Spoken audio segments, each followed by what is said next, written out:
What's up, comic book fans, and welcome to Comics Icons. Now, JJ, what they call me, and today we got more from the fall of the House of X. This time with Dead X-Men issue number 2.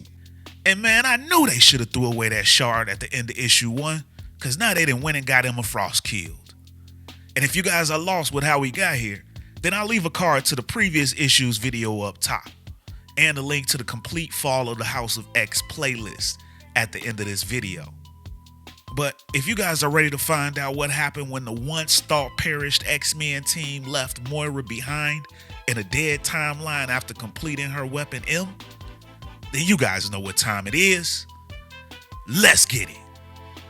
So this issue starts off with what looks like a beautiful day on the island M, and the mutants there are chillaxing out on the beach, enjoying the sun, when Tower sees a rip in space and time open up right in front of the sun, and within moments, this sunny day turns cold, dark, and gloomy as the dead timeline version of Moira McTaggart lunges through with her weapon in while cutting straight through Tower. And after making quick work of these poor mutants, she casually pimps back off and back through the rift. See, she's planning to go back through to her first life, making sure that everything comes up Moira. This was her 8th life. Then we pick up with our dead X-Men crew back at their holding spot on Atlantic Krakoa, currently housed in the White Hot Room. And their mission was a success. They found a Moira from the Moira engine with enough biological brain matter to get a read of her first life. Now it's up to Xavier to make his meeting with Moira before her powers kick in. But Prodigy, he wants to go back in, and he doesn't mean the Moira engine. He means Moira's actual past lives. But Rachel Summers, who's broadcasting to them from No Place X, lets them know that the engine timelines branch off from ours. Her past lives, even Xavier only knows what Moira was willing to share about them, and she doesn't even know if it's possible to reach them, not even from outside of time and space. But Prodigy is persistent, and he knows all of these plans are long shots. But from his point of view, what if the key to all of this is out there and we don't even know we're missing it?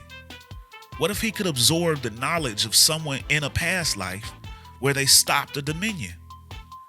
Now, most of the team is skeptical of Prodigy's plan, but Dazzler actually agrees with him. They gotta give it a try. So Rachel thinks this plan is absolutely crazy, though she's starting to come around a bit, but she doesn't think that she can target Moira's specific lives. So she'd be flinging them in almost at random.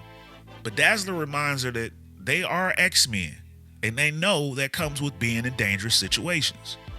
Although Frenzy is worried about attracting the attention of the Dominion, but Prodigy feels like they don't even know if the Dominion can even access these past lives. It might be the only move that they can make that the Dominion can't see coming. Then he lets Cannonball know that this isn't because of the shard stuck in his chest either. He can't even feel it.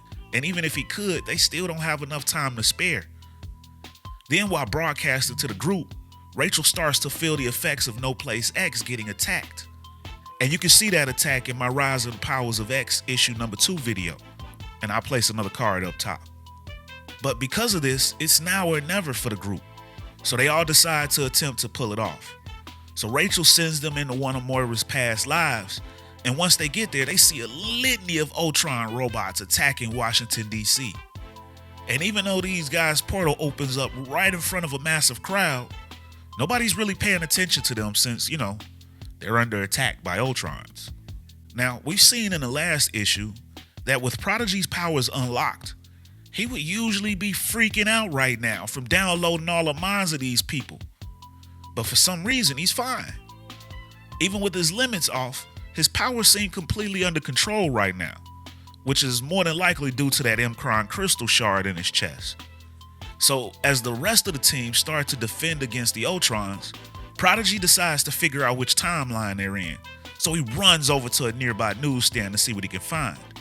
And mission accomplished, as he learns exactly which life they've made it to. They're in Moira's 7th life. She spent this life trying to wipe out the Trask bloodline to prevent the Sentinels from ever being created.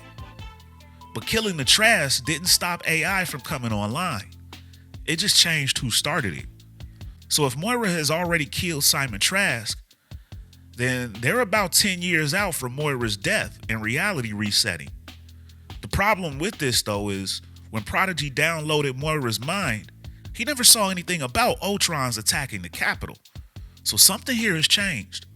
So now that they know that they're already off script from what Prodigy absorbed, Dazzler decides that now they should have Rachel pull them out, which is kind of funny since she was the main one back in Prodigy's plan to go back into the past. And now she's the first one asking to get pulled out. She even mentioned that being X-Men, they knew about the dangers. But when they prepare to call for Rachel to do her thing, they hear another voice in their heads requesting to be pulled out. But it wasn't Rachel's voice, so who could it have been? But then Jubilee, she recognizes the voice.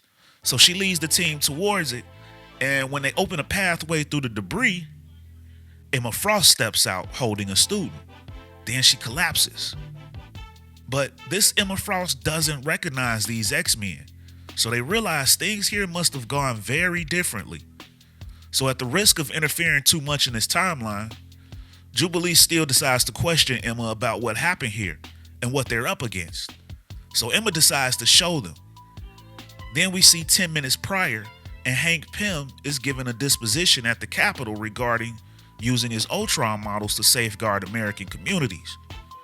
When a rift opens up, and out comes Moira McTaggart, and with her weapon M, she straight up takes out Henry Gyrick, which leads Pym to call in all of the rest of his Ultron units. So we can see that Moira is causing a hell of a lot of chaos with her new weapon, and she was actually the cause for the Ultron attack. So now after this revelation, the X-Men team realized the Moira that they left in a dead timeline is hopping through and causing problems. But how? Because Rachel told them it was nearly impossible just getting them there. And then they asked Prodigy if he has any memory of Moira doing anything like that before, to which he responds that there was nothing.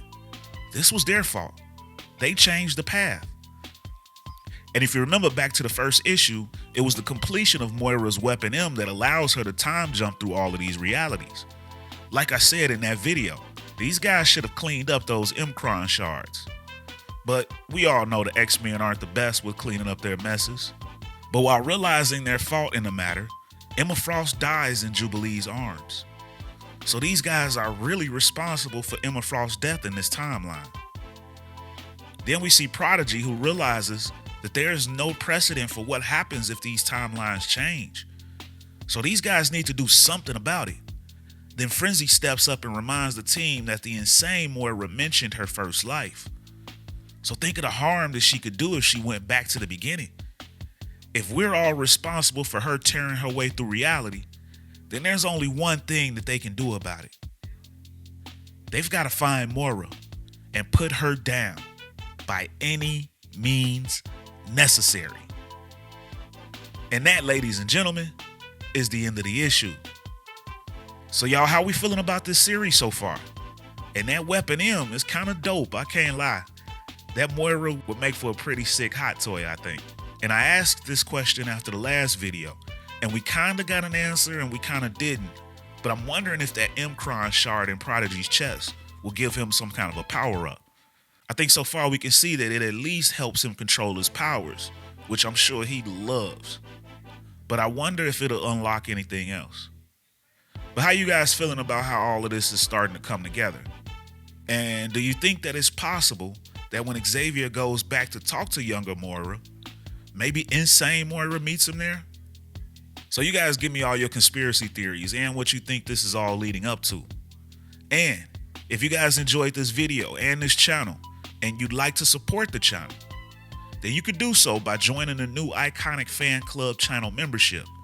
With your membership, you'll gain access to weekly interactive live streams with yours truly in front of the camera, where we can talk about all that's been going down in these issues, as well as ones that you'd like for me to go over in the future, and other comic book news as well. And the first live stream actually just debuted last week, where I previewed all the upcoming videos for this week. So you guys can look forward to that as well in these videos. Plus you'll get loyalty badges, member shoutouts, and more.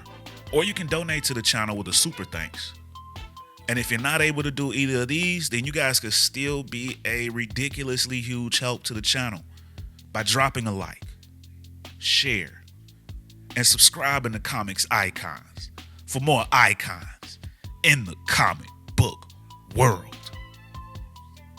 But ladies and gentlemen, as always, it's about that time. I'm out. Peace.